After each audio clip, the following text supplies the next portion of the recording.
Hello, welcome to my channel. My name is Trisha and I'll be teaching you how to cook different kinds of foods. Today we're going to be doing something special. Some Dominican beans. Please like and subscribe.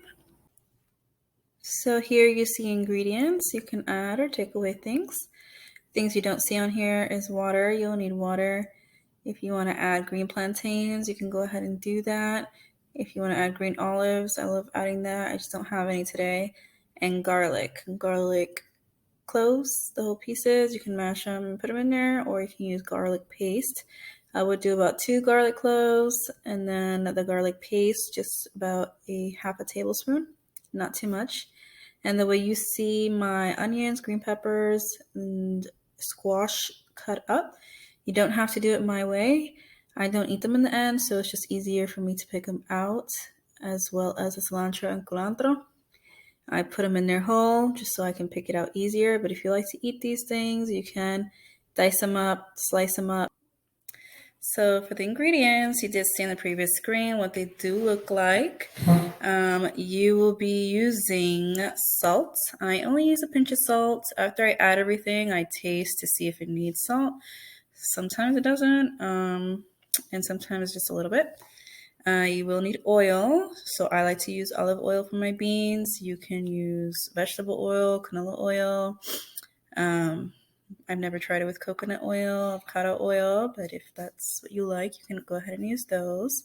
You will need beans. You can use canned beans. I did use canned beans for the video. Dry beans are better tasting. They're both really good, but dry beans, I don't know, I just prefer it better. But for the video, I did do dry canned beans just for the speed of everything. But for the dry beans, you do have to boil them and soften them in water before you go ahead and do the rest of the steps.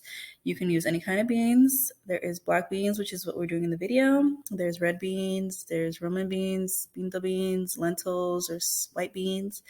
Pick whichever one you like. Cilantro and culantro is optional. It does give it a great flavor, so I definitely would recommend adding that in there. You don't need both, but they both have a distinct flavor, so I would do both if you can. You will need a piece of onion, any kind of onion, all of them if you like. You can even add green onions to it if you'd like. I just usually use 1 or 2 onions, which is the red one or the white one. If you want to use a different kind, you can. You only need a piece. I use sopita de pollo, which is the chicken bouillon. I don't know how to say that in English. But you can use the cube or the powder. If you're just making 1 can, you just need half a cube, or a spoon, about a tablespoon of the powder. But that's also to your liking. You don't have to use as much. You can use more if you like. You also need squash or pumpkin, which is auyama or calabaza. Olives is optional. Green olives is what I like to add in there, but I didn't have any today. You will need a piece of green pepper and red pepper. You can add more up to your liking. You can add less, or you can not add it if you don't want it. Same with the onion. And then tomato sauce. You can use half a can is what I did for the black beans. For the pinto beans, Roman beans, red beans, I do use almost a whole can. So that's up to you and your liking. All right, let's get cooking. So you will need a pot. You will need to add your oil on this step. You need about 1 to 2 tablespoons, up to your liking. All right, so on this step, you're gonna add everything that you chopped. Garlics will go in here as well. The olives will go in here as well. The plantain is the only thing I wouldn't put in this step. I will put it after I put the water. Here we're adding the sopita de pollo, the chicken pollo. You're gonna add it to everything that you chopped with the oil. Then you'll just mix that up a little bit. Then you're gonna add your tomato sauce.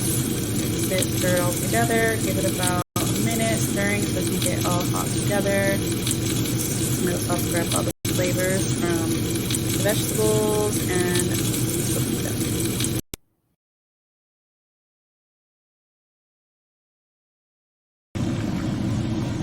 Here we're going to add water and beans. I add about a cup to a cup and a half of water.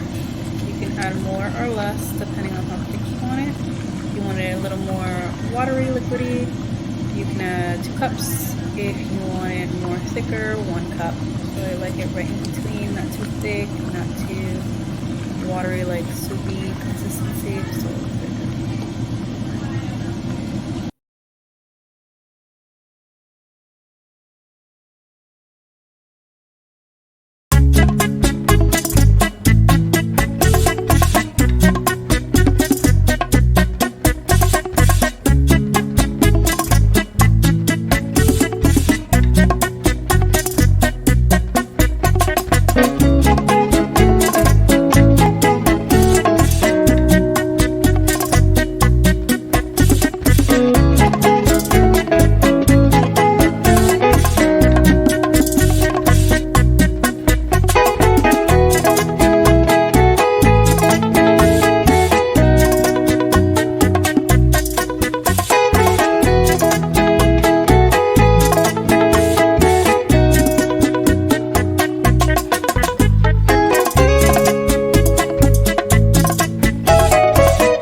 here we're gonna add salt. If you have ground pepper and you would like to add that as well, you can.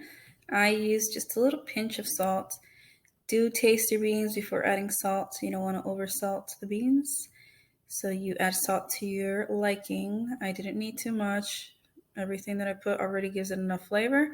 So just a little teeny pinch is what I added. If you're making a different color beans, sometimes you need to add more, maybe none at all.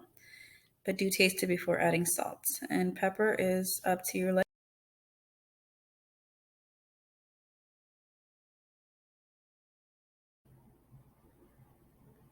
Well, congratulations. You made some Dominican beans. Hope you enjoy it. It does go well with rice. Typical Dominican dish, rice and beans. Please like, comment, subscribe, share the video. If you want other recipes, please comment below what you like so I can try and make them. If you tweaked your recipe, let me know. If you made it exactly how I did it, let me know how you liked it. Hope you guys enjoy.